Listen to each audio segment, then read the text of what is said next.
The arts don't necessarily see color, gender, background. It's one of the few things as humans that is primal. It brings us together in a way beyond kind of our differences and some of the barriers that we have in society. We felt in the last couple of years that the momentum now has turned in Balbriggan. There's an amazing arts collective called Scale here as well, stuff that they're doing, and all of these other people around the town that are really getting involved in rebuilding the town. The town is on a rise. It's becoming a destination for experiences, it's becoming a destination for activity, and most importantly, it's becoming a destination for the arts.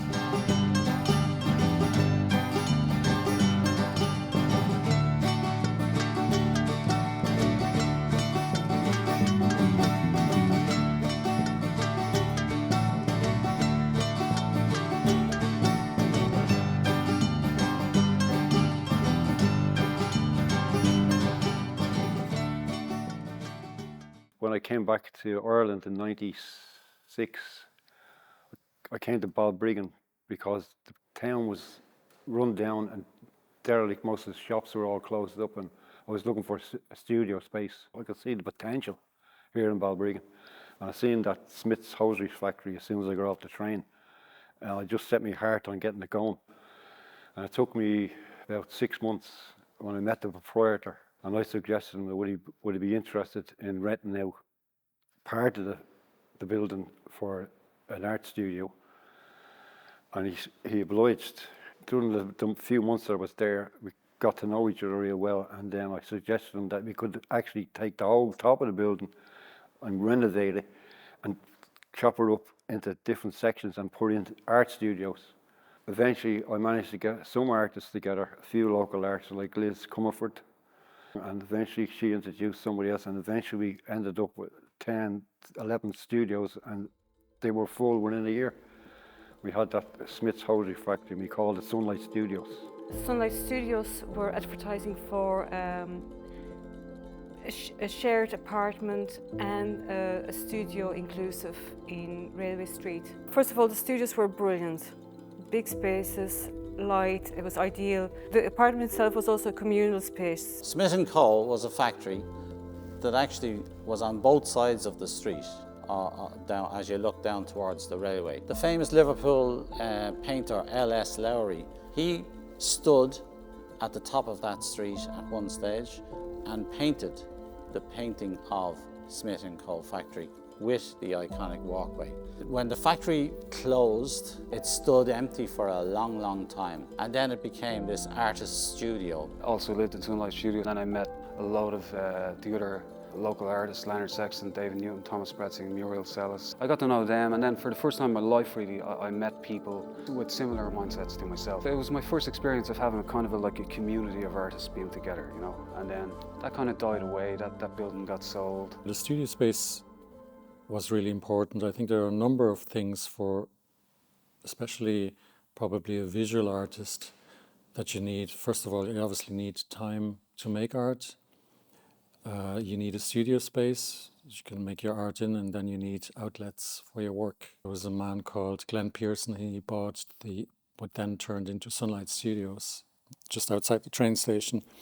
And I applied for a studio space there. And then Muriel came maybe a year after me, and also David Newton and Darren Rogers then were part of Sunlight a few years later.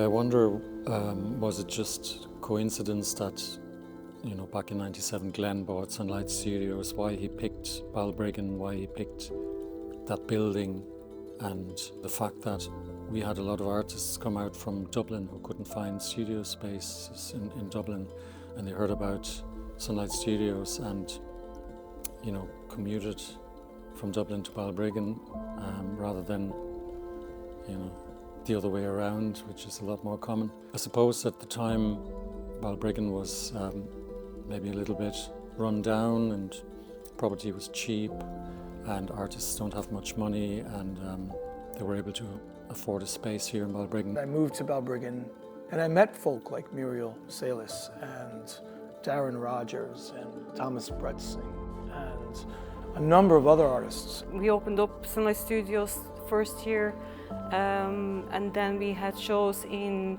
a few of the businesses around the place. We only got like a year in Sunlight Studios and then you had to move on. The end of the studios basically meant that most artists just went their own way.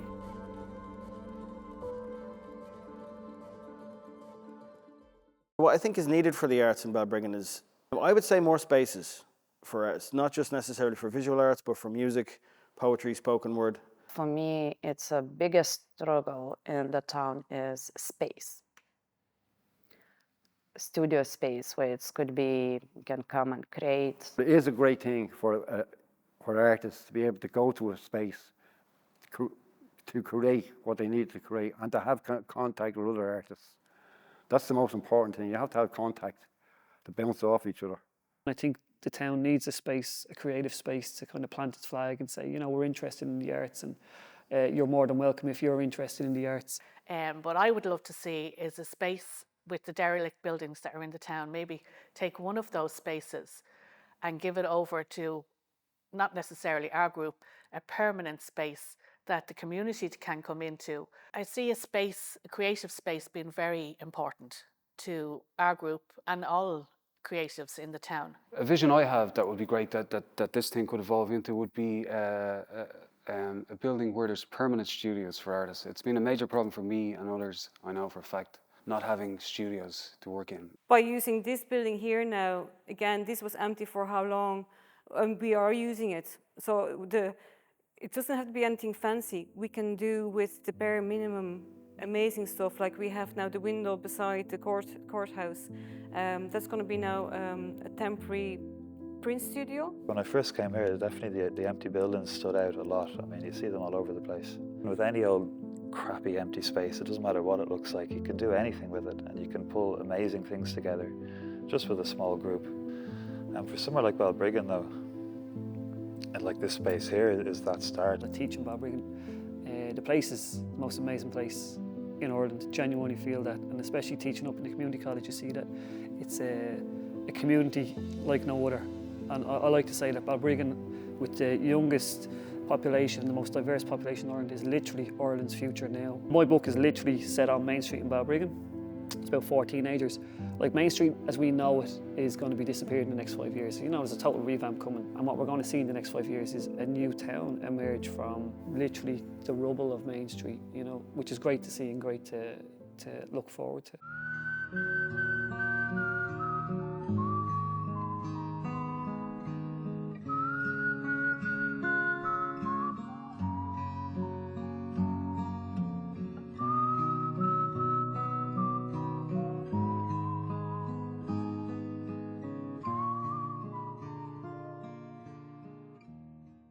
The warehouse brought actually the old crew back together, and on top of that we've met lots of new people here.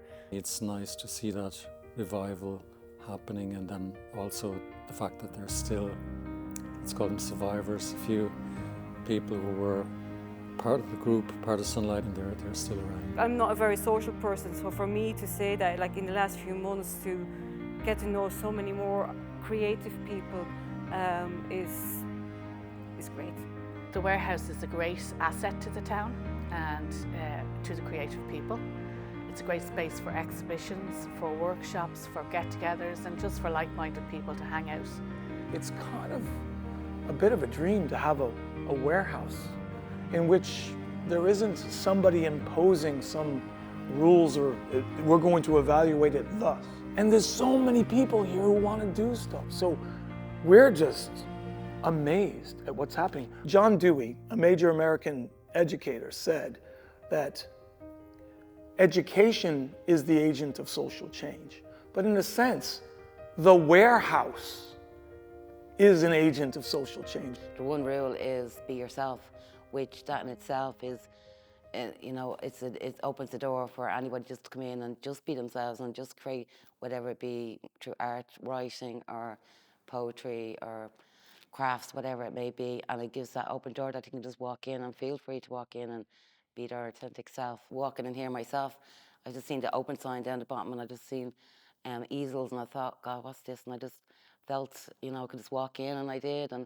And and just to walk down on my own down for the poetry night and to be welcomed in by everybody, and it's a really welcome space. And the minute you walk in, so even just for my own personal self, that I found myself opening up with my art, and I never showed a lot of people my art. I'm absolutely amazed what's happening here. The vibes, when you come in and you see same-minded people, and you know you're not alone. There's a number of initiatives within the greater Balbriggan movement, but the visual arts one sort of was off with a bang. And all along we've been meeting in these groups and subgroups. One night is called the Brig Bus, that everybody's welcome to come on the bus. The Brig being Balbriggan, its nickname is the Brig. Everyone is just accepted for being themselves, and I think that's one of the quotes here is just be yourself, and I think that is fantastic. Kids come in because the door's open. It's as simple as that. The warehouse is amazing for that. You know, they always have it open for anyone to come in and just work. And to have something like that in your town is so beautiful. When I was growing up, there was nothing like this, and it was such a lonely kind of world in art. There was no one around to do anything. So to know this is around now, and to have all these kind of amazing events, or even the magazine or anything happening for young people, old people, every age, is fantastic. Balbriggan's going to slowly over time, be known across the country here and create links internationally as a town that's really known as a creative place to be.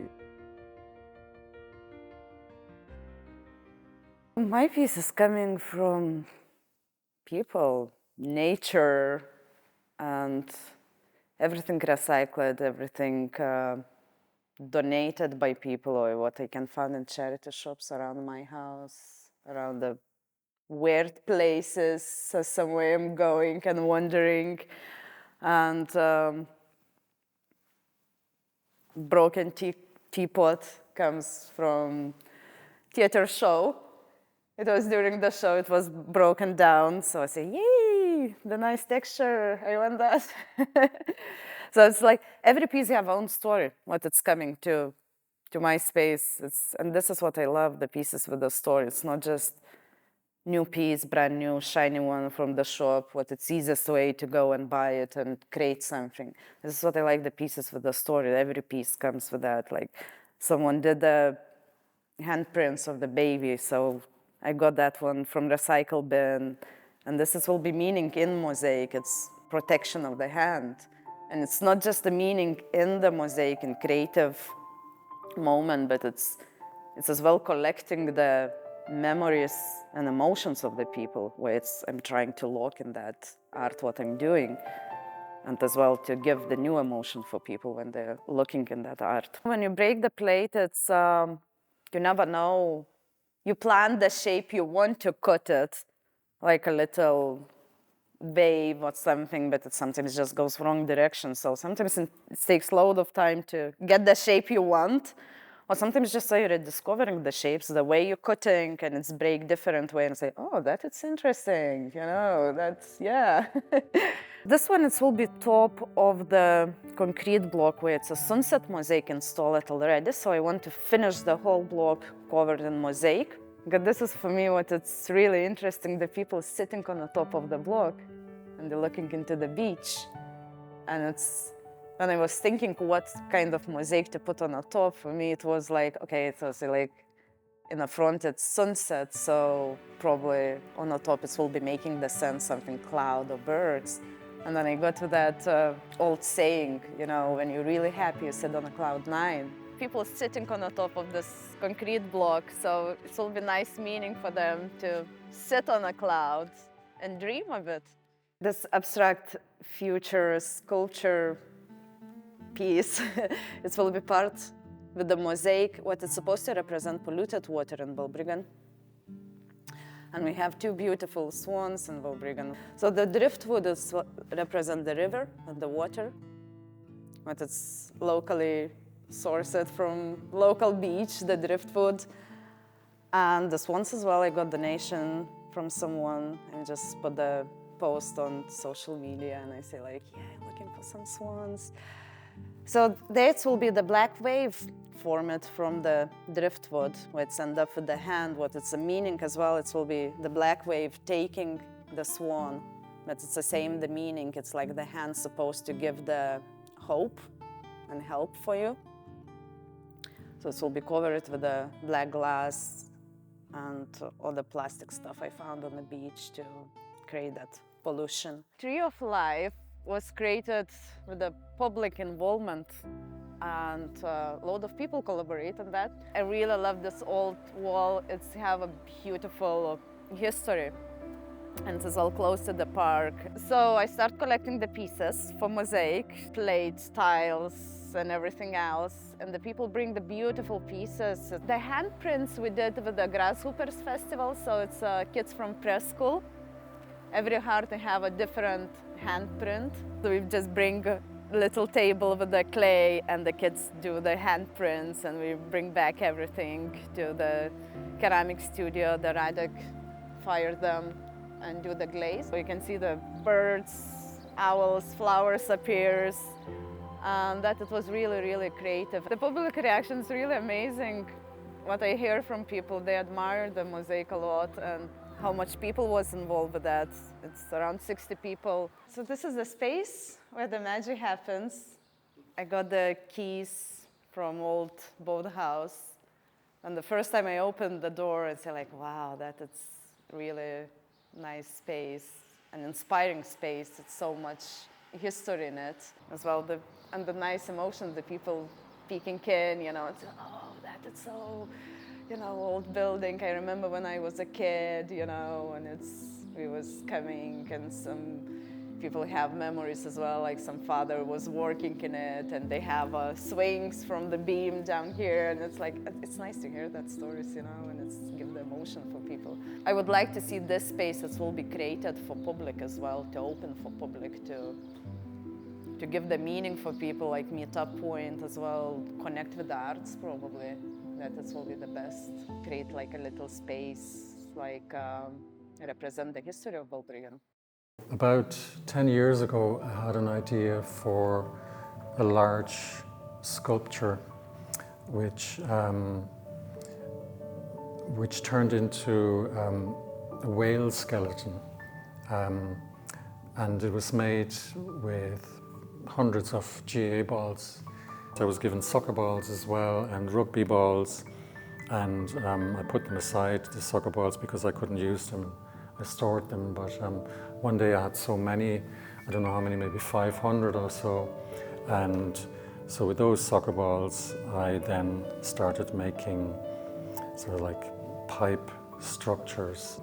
Yeah, every piece here is hand sewn. It wouldn't, the machine wouldn't work. You wouldn't be able to sew this with the machine.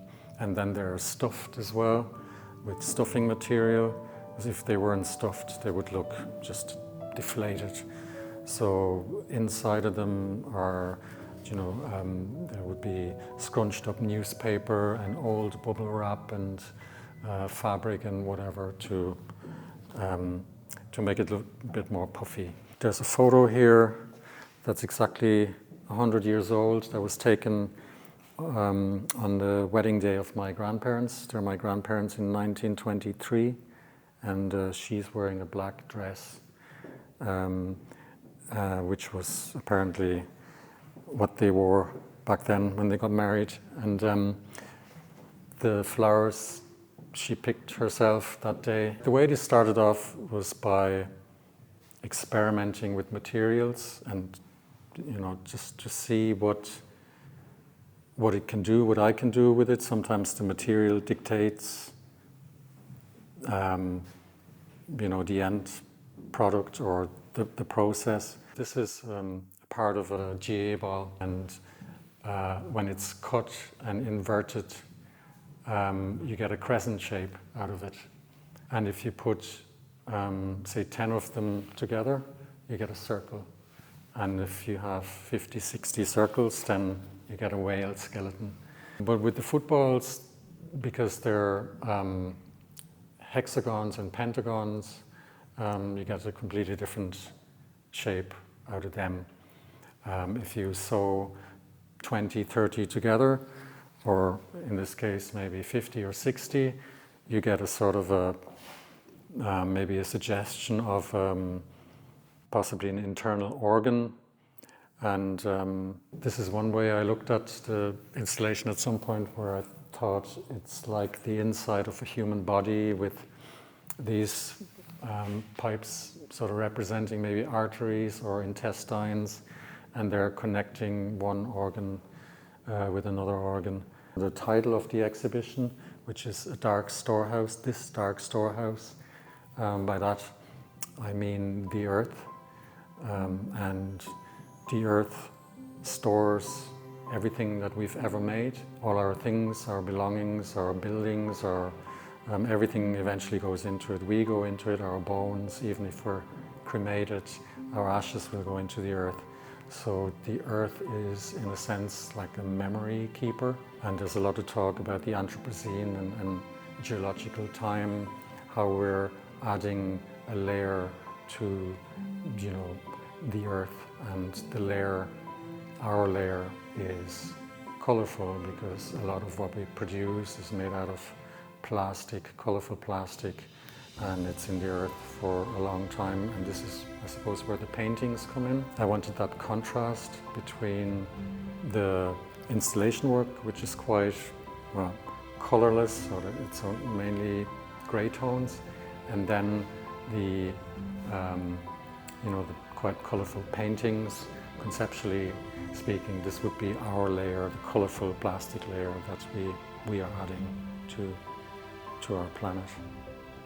In a way, this connects with the installation, these kind of worm-like elements here. What I tend to do is I start a painting, I might paint on it for a few weeks, I might develop it for a few weeks and then put it aside. It's oil on canvas, so it has to dry as well, but I might put it away for a year even and then start again. Painting to me is, you know, it's a process, it's a long process.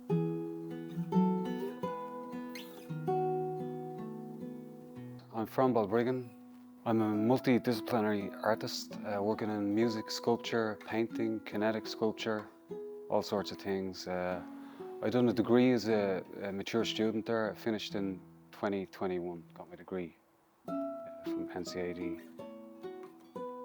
I go through phases of working in different mediums, I suppose. Sometimes, like music, for the last month or so, I've been working heavily in music there. I wrote a song and I'm working on some ideas. It was like an idea I had for a 3D jigsaw. Yeah, the idea, there's images, 4 images there on the 4 sides of the cube, so you can kind of see one of them nearly coming through there. You would try to find the image inside by twisting the whole, or individual blocks can be twisted there, and then you could find 4 images. But with a more complex design, arguably you could have as many as 20 hidden images. I spent a couple of months trying to find out online how to design an anamorphic cube. I couldn't get the information, so I had to figure it out. And then eventually I designed these things, made cardboard models out of them. They're kind of like an abstract looking form from all around, and then from one single point in space there's a cube visible. It was only months later that I realized these actually could be like made into, buttressed up into structures and become buildings or even museums. And if you didn't know the cube was there, perhaps you'd never find it actually, especially on a large building. I really believe actually in that project of making one of these things into a like a building or a museum. Here we have like a finish note. So this is 20mm thick Kilkenny limestone. And the process for these ones would have been, I would have bought a slab like this, half-meter long slab, and then literally just cut each one off, you know. To get it to this point, first I'll cut it off the slab, and then some of the problems that I can have is, after I cut it off the slab, sometimes it's just dead, and I don't know it's dead until I do that, you know, so I can't use that. You can kind of see there's a hairline crack there, but it's enough to completely kill the sound. So in this case there, like you're talking 3 to 4 hours work there wasted, you know. That's happened a lot. That's the joy of making notes out of stone. The nature of Kilkenny, this stone, it's brittle, but it does produce a very good sound. Even just one of these, if I pick it up here, you're getting a note there. All of them will pretty much sound the same. So the way that works would be roughly about 2/7 in from either side of the end is where the node is. So that's where the sound wave vibrates from, the node. So your sound wave will be like this. One of the stone carver's most important tools, the brush. I'm not getting much sound after this point if I go any shorter than that. Could probably go slightly shorter, but really I've learned to keep the notes pretty much this size or bigger. And a little bit more science in these things. The longer the note is, the lower the pitch will be. And then obviously the shorter it is, the higher the pitch will be. You would think that the thicker the note is, the lower the pitch would be. Well, that's what I thought, like kind of instinctively there, but actually it's the opposite way around. The thicker it is, the higher the pitch is. So these notes are similar in length, so this is going to give me a much lower sound.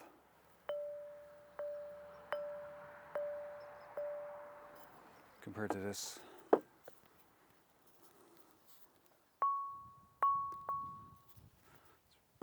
Close to an octave higher, I think. Yeah. These are aluminium notes now. I've never worked with a metal before, so it's been a huge learning process.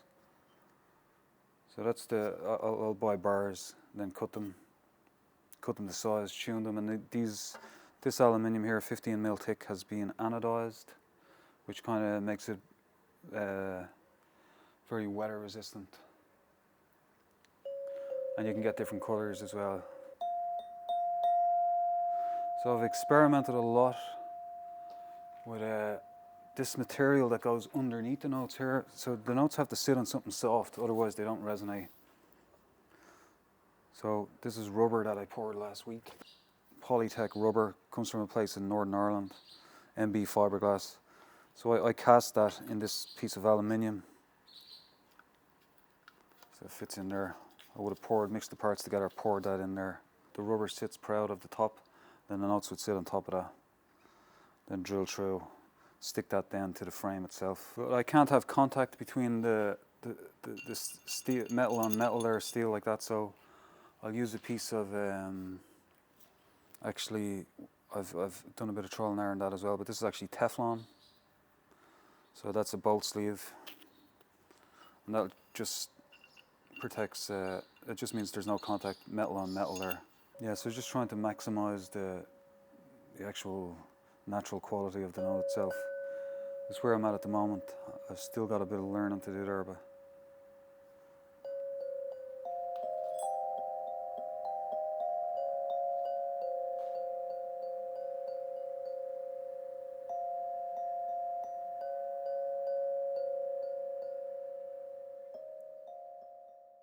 The Institute is basically a music school that's a centre for education, arts and culture that runs across all age groups, but also across all age levels.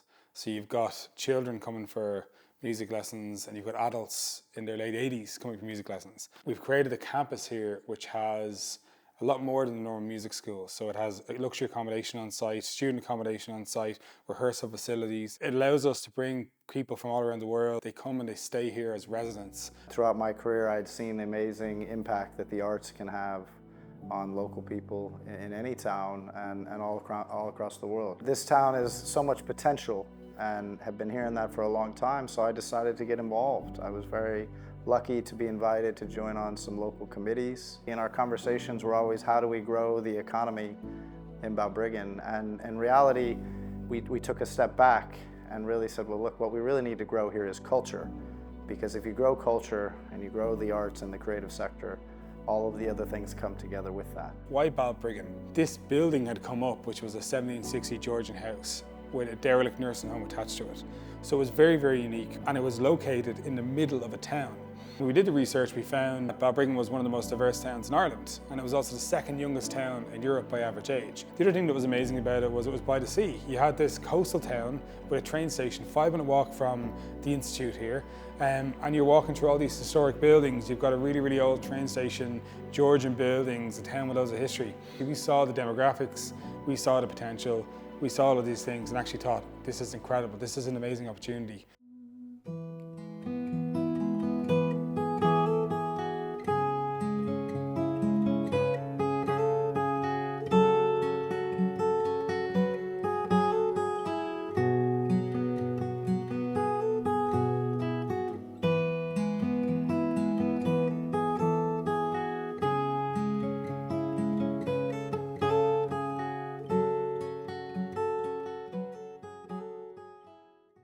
Every time I go to see something, every time I go to one of the open mics, it's so inspiring. I suppose what I love is seeing poetry done in different ways, in ways that you can see are really engaging to an audience. When you have a space that you're going to be performing in or that you're going to be writing about, and you have a medium like that, I think you just start looking at the whole world differently. I've been artistic all my life. Being creative, that's really interesting.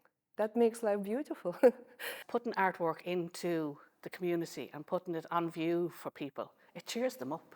There's an immediacy, a discovery to doing the thing that's it's rewarding, it's pleasing. It's like food, it's sustenance, it's nourishment.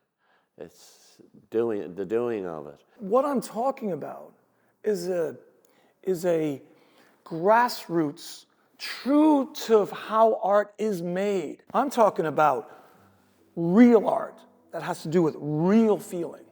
And then, if it's given the right foundation or the right nurturing, it's well beyond what we can imagine. And if you actually think about what art actually is, or the arts, fundamentally, it's a communication between the artist and their feeling and the recipient and their understanding of that. Art has this amazing, powerful ability to foster meaning in others, which makes us different than nearly every other sentient being.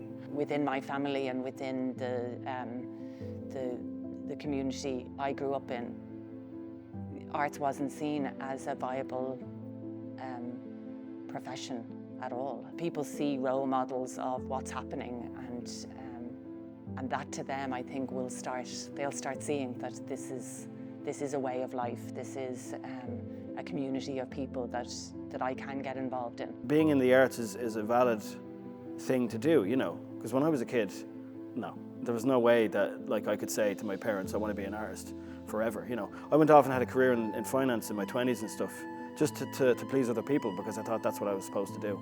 Since then, I've decided that I'm an artist. It was a very pleasant surprise to me, believe it or not, to discover how satisfying I found it to be amongst people who are interested in art. It was really satisfying and enjoyable to hear their views and share their views.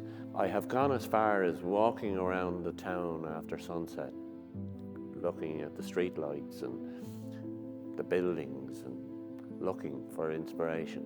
There's an old proverb from Zimbabwe: if you can talk, you can sing; if you can walk, you can dance. So you can do anything. You can be creative if you want. The big conundrum with art, or the arts, would be who decides what is said here. We want the marginalized voice.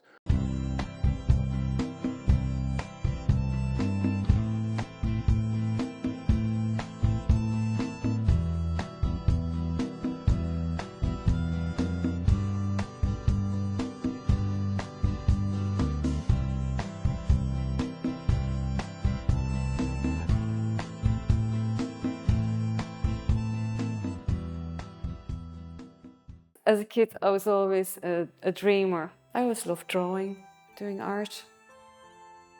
To be in your own little world, you have your drawings, I knew I wanted to do art, and in those last 2 years of my secondary, you had much more art history and also art, practical. Back then, I would draw, let's say, the ivy on a tree, like each little ivy leaf. So that's why I did free graphics for 4 years in art college, which went through all the old printing techniques like lithography, lino, wood carvings, etchings, and so on. And after 4 years of that, I felt I want to kind of like be more freer. And then I did another 3 years of painting, which is quite liberating when you've done the graphics. In those 3 years, I moved very quickly from figurative to abstract, because I felt in a way, okay, I've done the visual world, but I want to be more in touch with, let's say, the feeling realm. So I'll just show you one of my latest Orbeez in clay. A few years back, David Newton gave me some natural clay from not far from here at the beach and told me to do something with them, with the clay. So I was like, okay, I took a photograph of my studio to be, and there was a big yellow circle on the photograph. Some people call them orbs, and I thought, actually, that's just perfect. The circular shape, I start with that. So over the years, I've done several hundreds of these orbs in different sizes. The orb in being like a celestial body, the shape. So I wanted to keep that, and I kind of like worked with that theme in different ways, in the clay work, in the monotypes, in the paintings. Some of these, let's say, this one here, I would have experimented with different clays. So the bottom part here was clay from Doubt, and the top part was clay from Ben Head. Fired at the same time might have a completely different color, which is again part of the experimenting process. Now this one, I don't mind, like during the firing you get cracks and all that. They're not functional pieces, so the cracks can actually add to the piece. It's a bit like the Japanese, how they fill in the cracks with gold. When I fire these, I add hair, seaweed, peelings, and during the firing you get like this chemical process where it colors the clay, and on that one you can actually see the stripes of my hair. In a way, it's kind of like, it makes sense when you think I'm going to go from 3D to 2D, work with a rectangular, a square. I don't really know how a piece will be when it's finished. It's just a whole process, and then at some stage it's like, okay, I think it has captured a life of its own. One of the ways I like to work is building up layers of paint and then sanding back down, showing each layer in the top. Let's say like, you see all these colored orb dots, and by sanding back down, you have all the different layers coming up. I don't really know what I'm looking for till I see it. So that's one thing. You go back, you think how you've done certain things, and you're like, oh yeah, actually, you follow that process. That might work, but it might not work.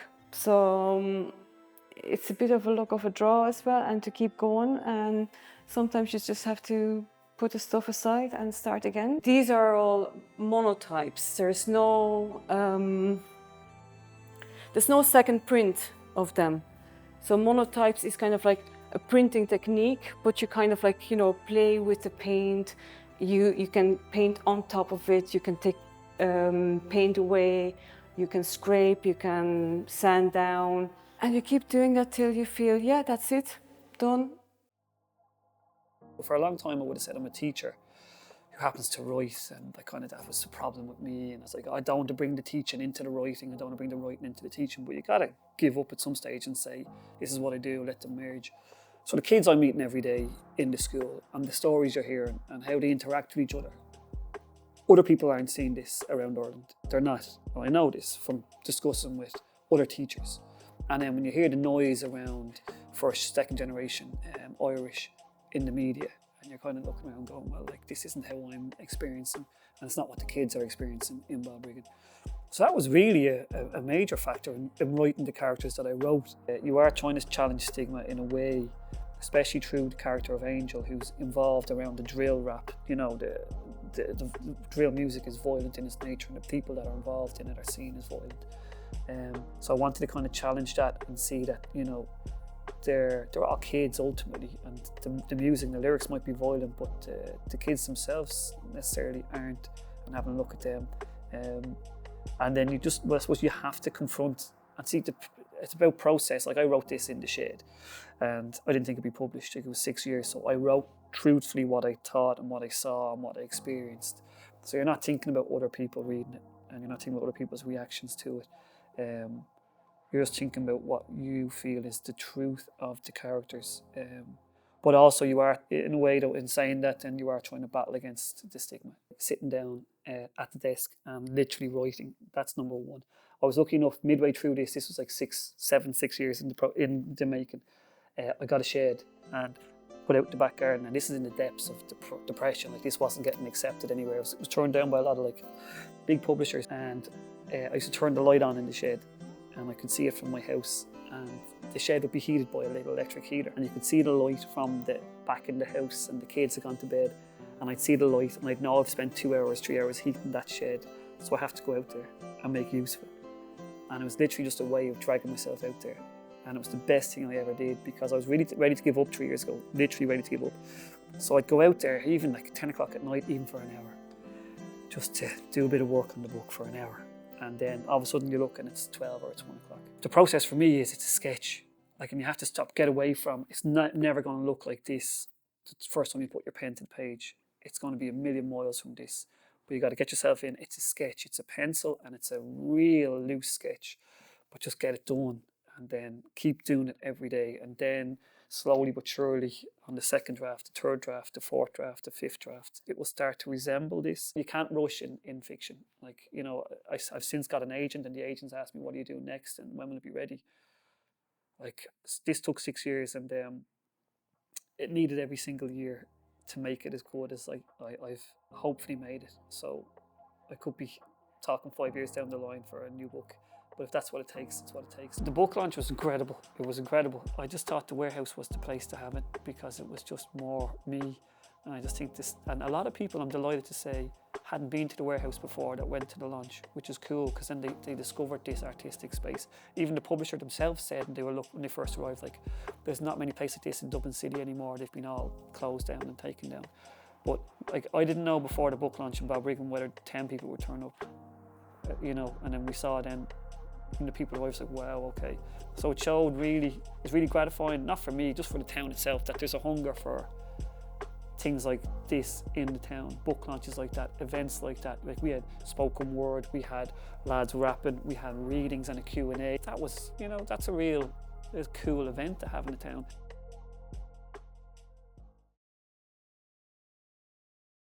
For example, I needed a rug for my bedroom, so I am still working on that project, and I'm collecting tights.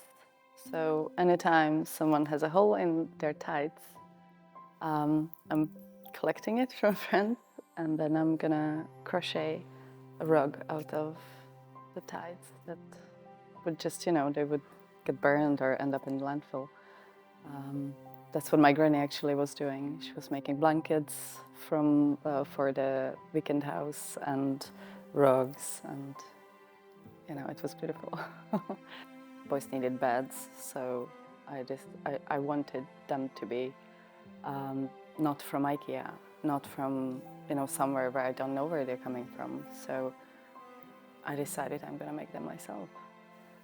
And then I was looking for material wherever possible, and I actually found pallets. I was making them from pallets. So I have named myself as a gasketist, which is a made-up word. And the reason for that is I work predominantly with one component, which is a gasket. They come from the inside of engines and motor vehicles, motorbikes. And the idea of my work is to bring that component to life. Just with this one component, it can communicate to people the value of materials and what we can place in them and how they can be used creatively. You're keeping that component in circulation. That is one of the key points of the circular economy, is to keep materials within the cycle of that material's life. The homelessness in Dublin had really started spiking, and some friends of mine had started squatting in buildings and things like that. Typically a lot of the squats would be obviously producing art, producing posters for different festivals or protests. That's where the painting really picked up.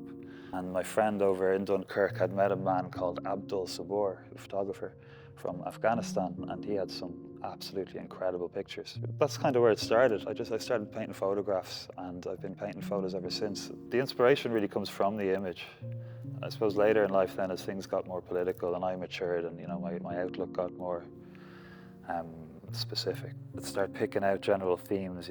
My work became politicized, but there was also a big part of it that was just very, very fun, because a lot of the squats had a lot of parties and a lot of shows and things, so some of the paintings were just pictures of that. The contrast then with the refugee stuff, obviously it was a similar environment but polar opposite setup,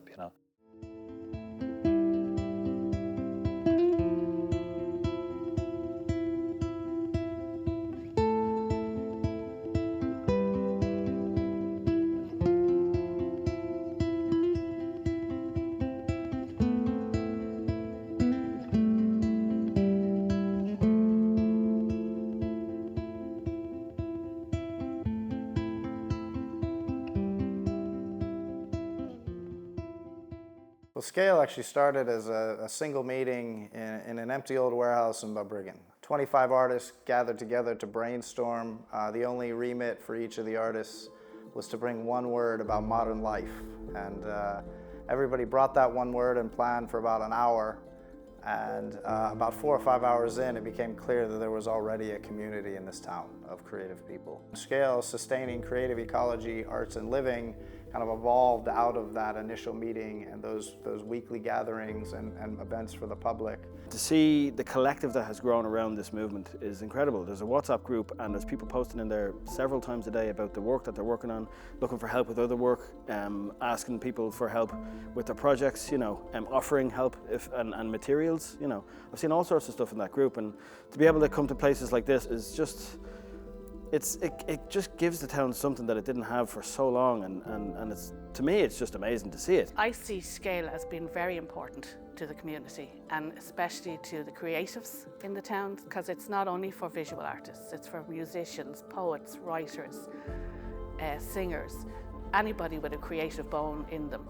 To see that there's another whole world out there and another realm of people who are interested in poetry, spoken word, writing, art. It's great, and it's kind of fulfilling for me to know that there are other people out there that you can link in with and that you can kind of talk to about different elements of art and different ways to express yourself, the town, and your worldview, I suppose.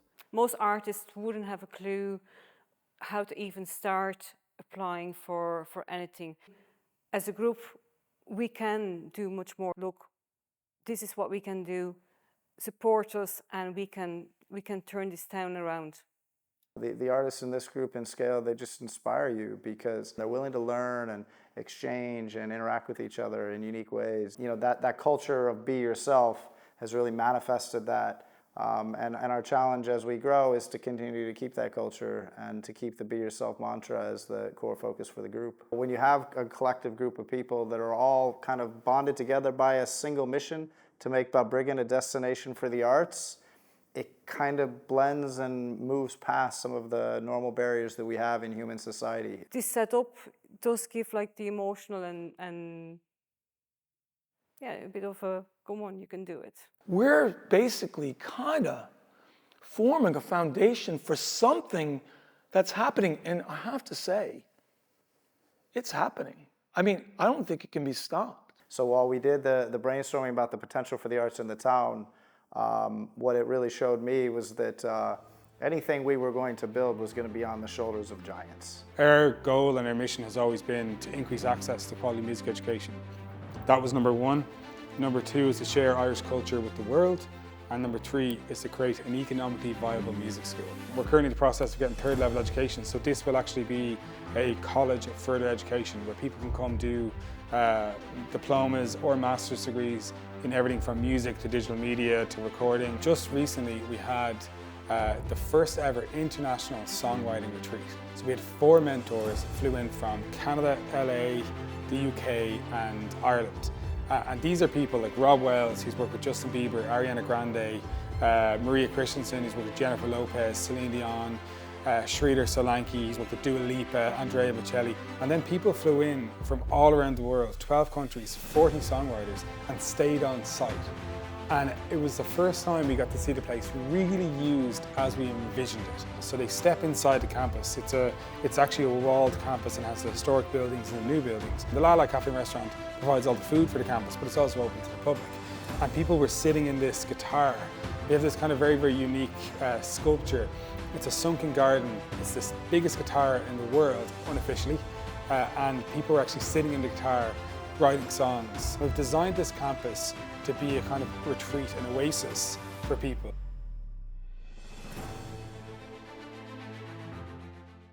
Usually my artwork is very deep, and you have to take your time and assimilate it. I think that the viewers who really take the time to take in the concepts and discover each detail of my art, they are very rewarded when they actually see the big picture. When it comes to recycling the paper, the first step is to gather it. The next step is, when I have a full box, is to soak it. So I'm using this frame to filter the water, and I will keep the paper pulp inside. After the paper is finished, that's the result. It's 100% upcycled paper. This project was created as a statement against the fast fashion industry, because in many of the countries they are still using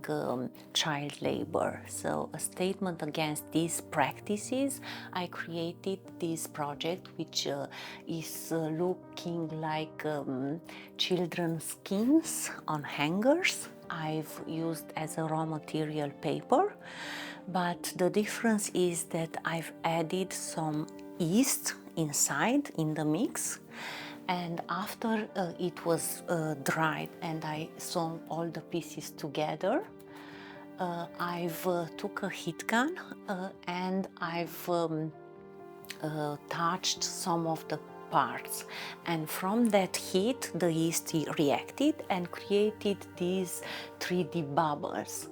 And once they were formed, I covered them in this grayish moldy looking pigment, which gives this really strong impression of mold skin and rotten skin. This installation is called A Mother's Tears, and it's symbolizing the relationship between the artist and the art object. I've decided to use these fears to symbolize the wombs, and each idea, it's represented at different stage of development. That's why the spheres have different sizes.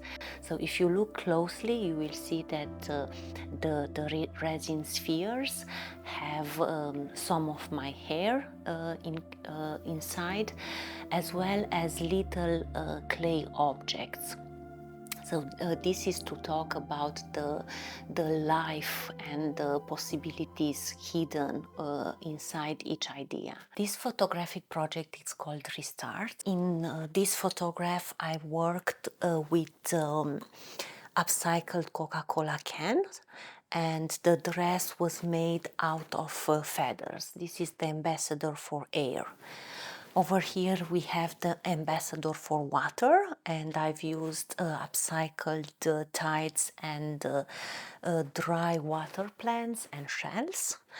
And over here we have the ambassador for soil, where I've used upcycled non-recyclable plastic packaging, and her dress was made out of dried leaves. Of course, I've printed the images myself, and I used sustainable paper out of bamboo, or organically produced with no added chemicals. So this artwork, it's named To Be Titled, and as usually it's created with upcycled materials.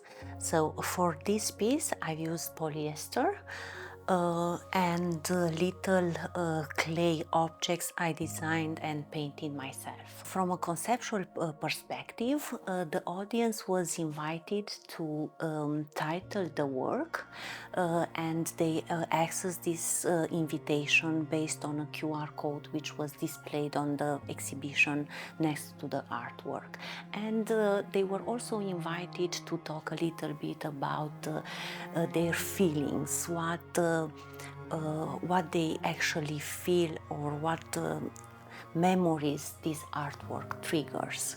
I think that this artwork is the perfect medium to allow the viewers to imagine what world they want. I'm making an art installation.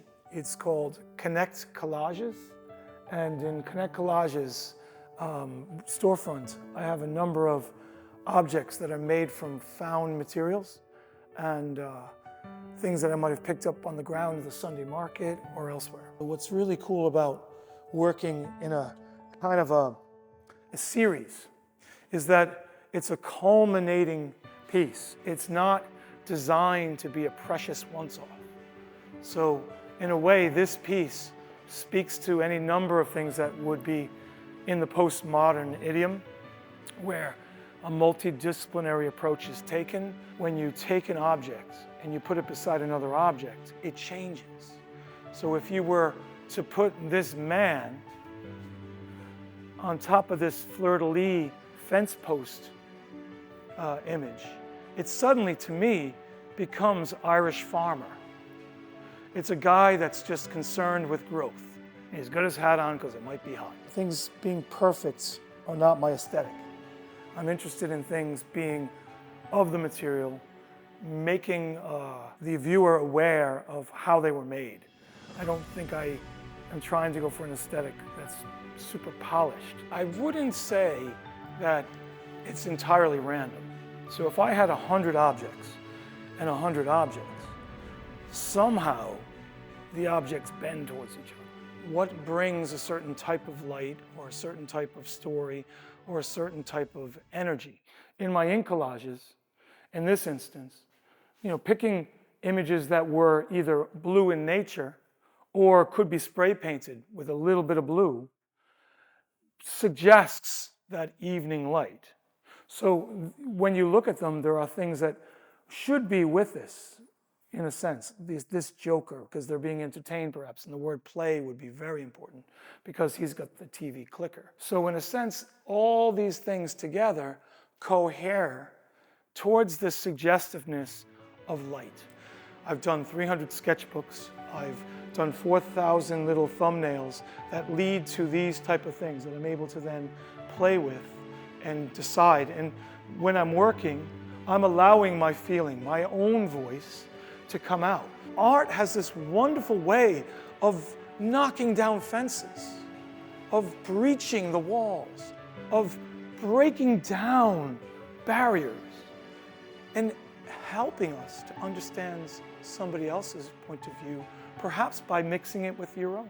I am of the belief that any voice, whatever that is, can really get at something important about the human experience. As we get together, it isn't really about being bossed or taught. It's about being lifted. People come in and they're given permission to express their tender, gentle, or upset or angry voice, and it's all okay. We want Balbriggan to be the center of the arts.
So there's been a lot of the foundation for the arts laid in this area, and now the 2 to 4 Dublin Street opening up as a creative arts center that Fingal County Council has built is an amazing opportunity for the town as well to finally have an arts center in the center of the town. The arts are one of those unifiers in the world that allows us all to come together and share something and build a town together. And so while there's been some massive challenges and there's still many hurdles to overcome, the arts will help lift the entire place. When we came out to Balbriggan, one of the big things we wanted to do was build a state-of-the-art concert hall. To have a space where everyone can come, so the community can come in, Scale Arts Collective can show their pieces in there. We can have film crews come in and run a film festival. That local businesses can come and use it and use it in a way where they're engaging with the arts. And if they do use it, then they're supporting an arts organisation while they use it. So the Lark Concert Hall is used by every single type of act you can think of. And one of the best things we did with it was put 11 4K cameras in, which means every single show that takes part in it can be televised and recorded. It's a 400-seat concert hall, so it can be used in lots of different ways. We also have the second largest orchestra pit in Ireland, so if you're in an opera or if you're in a music theatre production, you can have a load of musicians. We can fit about 60 musicians underneath the stage. And one of our big missions here is to make sure that Balbriggan becomes the most well-known town in Ireland for the arts. We're going to play our part by making sure there's a concert on every Friday, every Saturday night. There's a lunchtime concert every Sunday forever, Cine nights every Monday. So you're talking 4 events every single week for the rest of the life here in Balbriggan. I have no doubt everyone in the country nationally will know Balbriggan as a place for the arts in the next couple of years. The National Arts Council has a call called Creative Places that Balbriggan has now secured. So there's funding from the national body saying, the arts movement in Balbriggan is doing well, and providing some capital behind that is really validation for so many people in the Scale community for all the efforts they've been putting in. That funding will help the town for sure, the funding itself, but it also shows people that there's a lot of talent already here. We really already are a destination for the arts.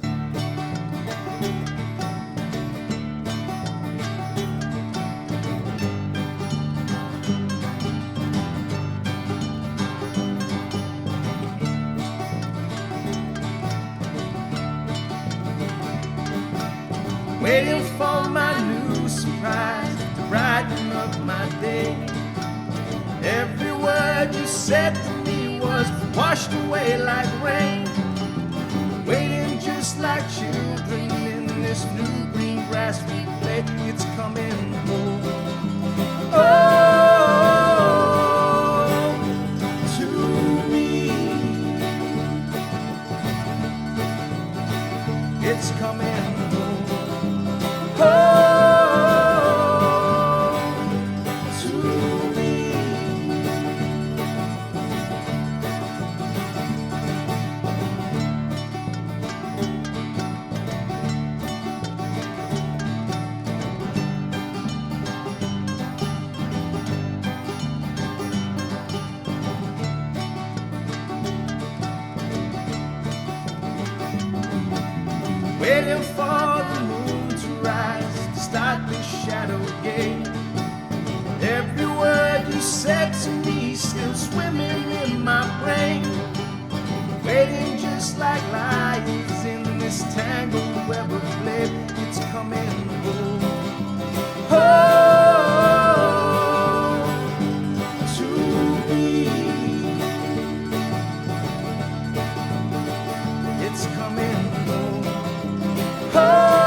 Time goes by slowly, oh so lonely,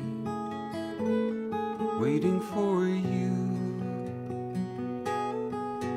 I search every day, I won't fly away until I find you. This is the sweetest song I know.